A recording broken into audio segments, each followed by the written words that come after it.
Let's jump right into it. When you think about criminal law, what comes to mind? Probably just a massive, rigid list of punishments and penalties, right?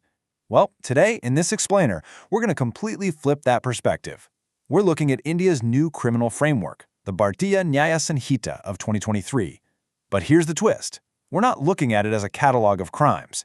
Instead, think of it as a series of protective layers, almost like concentric spheres wrapped entirely around you. We're going to decode how this law is structured to safeguard absolutely everything, from your breathing body all the way up to the nation itself. So here's how we're going to break it down today. We'll start from the very center with crimes against human life, then move out to protecting your physical body, safeguarding freedom and dignity, defending personal reputation, and finally, we'll zoom way out to threats against society. Starting off with our first sphere, crimes against human life, covering sections 100 to 109. Now, the law makes this really fascinating distinction between a tragic outcome and actual malicious intent. It literally separates unlawful killings into two distinct buckets: culpable homicide and murder. Both involve causing a death, sure, but they are absolutely not treated the same way. The source material uses this brilliant analogy. Think of culpable homicide as the genus, or the broader category, while murder is the species, the more specific, highly aggravated form. It really all comes down to probability and certainty. If the intent and the probability of death are extremely high, like causing an injury that, in the ordinary course of nature, is totally sufficient to cause death, bam, that elevates it to murder. The landmark Veersasin case really cemented this in the courts.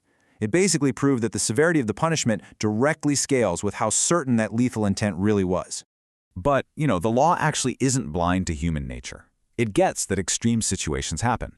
So, there are specific legal exceptions where an act that totally looks like murder gets legally downgraded back to culpable homicide. Why? Because context is everything. The most famous example here is grave and sudden provocation. This was actually the entire focus of the incredibly famous K.M. Nanavati case. Basically, if someone completely loses their self-control because of an intense, sudden provocation, or if they act during a sudden fight without any premeditation, the law recognizes that their mind just wasn't in a state of cold, calculated malice. So the punishment is lighter, acknowledging that really complex human reality.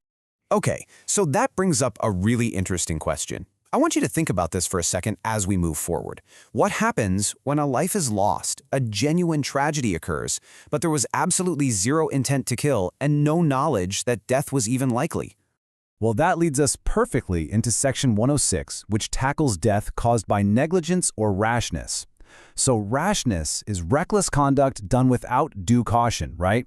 While negligence is just failing to exercise reasonable care. This is where the law literally steps into our everyday lives. Think road accidents, unsafe industrial practices, or careless handling of something dangerous.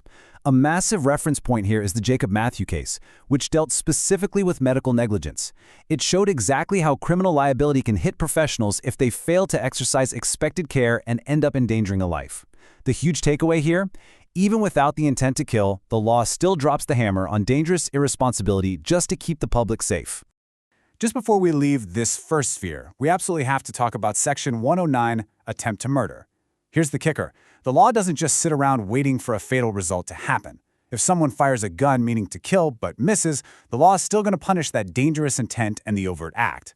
It zeroes in on the mind of the offender and how dangerous their actions are. It rigorously punishes that clear murderous intention, even if the physical outcome falls totally short. Moving right along to Section 2, protecting your physical body, covering sections 114 to 136. Stepping out into this second sphere of protection, we quickly see that not all injuries are created equal in the eyes of the law. The Samhita draws a really hard line between simple hurt, like causing temporary bodily pain, and grievous hurt, and this perfectly illustrates what the law considers truly severe. We're talking permanent loss of sight or hearing, fractures, permanent disfigurement, or literally anything that endangers life. And the system scales up those punishments big time. If you use a dangerous weapon, or say the victim is a public servant, the law comes down so much harder. It's all about proportionate punishment to maintain social peace and protect our bodily security. Now here's where it gets interesting. Even before any physical injury happens, the law protects you from the mere threat of violence. Let's look at the literal definition of force. It's causing motion or a change of motion through physical power. Sounds like a high school physics class, right? But the law says the exact second you use that force intentionally to cause injury, fear, or annoyance, it transforms into criminal force. And it goes even further. If you just make a gesture or prep yourself in a way that makes someone fear you're about to use criminal force, that right there is considered assault. You don't even need physical contact to break the law here. On to Section 3, Safeguarding Freedom and Dignity, which is Sections 126 to 146. As we expand our protective spheres a little further, we run into this super subtle but absolutely vital legal nuance: wrongful restraint versus wrongful confinement. Okay, so wrongful restraint is partial.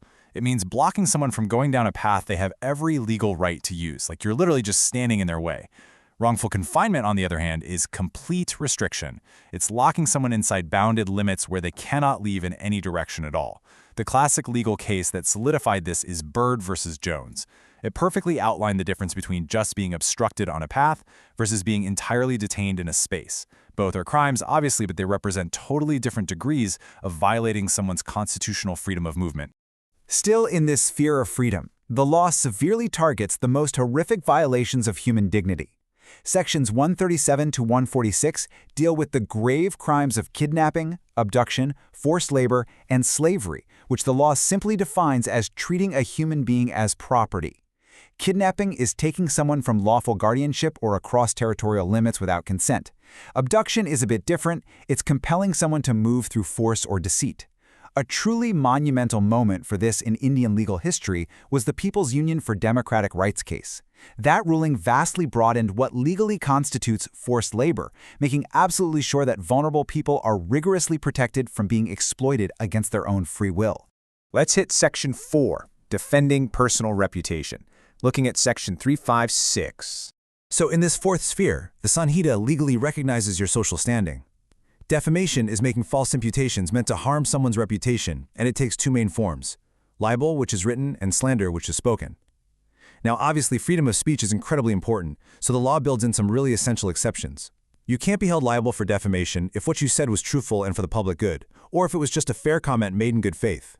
It's like a tightrope walk. The law is meticulously balancing that vital right to free speech with the fundamental responsibility to not maliciously destroy someone else's social standing.